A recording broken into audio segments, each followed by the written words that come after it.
I'd like to say it was a fantastic plan 20 years ago, and we followed it through. Unfortunately, in real life, business doesn't work that way.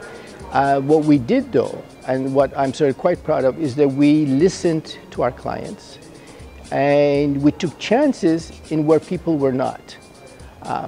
Just to give you an idea, we were a Turkish company, and we still are a Turkish company, and we were basically making skylights and facade systems and so on. But it became too small for us, Turkey in itself, in the fact that it's being in a highly competitive environment was not very susceptible to or conducive to the direction I want to go in. So, and we were making minor, small operable systems, and I said, look, if I want to be successful around the world in this, I need to do it in the toughest market, and that was the United States. So I basically moved my family to Canada, which I know, and in 2004, we started importing systems from Turkey to the United States that were just very simple pool covers. But as we listened to the clients and architects, we found out that they were actually looking for living spaces more than just simple pool covers. So what was sort of 5 meters by 10 meters became 50 by 100 meters. So the rest of the evolution is basically one of listening to the clients, discovering not what they're saying, but why they're saying it. What is the story behind it? And also moving into a niche sector that could not be quite easily duplicated, which is main custom-made systems. And that's how the Libart became about. So we started out United States in 2004. By 2010, we were unable to ship things from here to the United States anymore, logistic-wise and so on. So we started manufacturing in 2010-11. And right now, as I said, we have almost 10% of the market in the United States, or excuse me, on the top 10% of the market in the United States, growing almost 15–20% a year in the United States.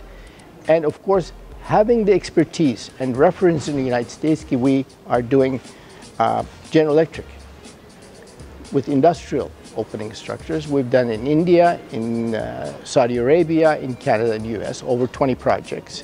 We've done 2 projects for NASA. We've done 1 project for American Air Forces, retractable buildings. 1 for Boeing Airing, interestingly, but lots of restaurants and holiday villages and recreation parks, but mostly commercial projects. So having that references helped us expand internationally very easily. So after the American operations were underway and being self-managed, I returned back to Turkey to expand our world scope of it. It's been an interesting adventure. I still think it's still the beginning of it. When you look at it from a point of view of operable structures or motion and architecture, we're still tip of the iceberg, because nobody that I know of has the scope of services, scope of designs, and scope of systems that we have under one roof.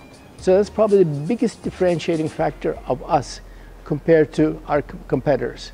There are competitors, as in any field, but there isn't one single competitor that has the complete scope and has the point of view of that we're a design company and not a product company. So that's probably the biggest factors that differentiates us, and that's where the Libart is always one step ahead of everyone in this. I think competition is a very natural thing, and it's actually a very healthy thing. So our theme in this is that Libart's biggest competitor must be Libart. If you have to wait for a competitor to push you, it's too late. So that's why our research and development, both in our designs, how we do things, and the way we manage ourselves, is always extremely competitive, and we're always pushing the boundaries as to how we can do it better, faster, quicker, and with a higher satisfaction to the clients.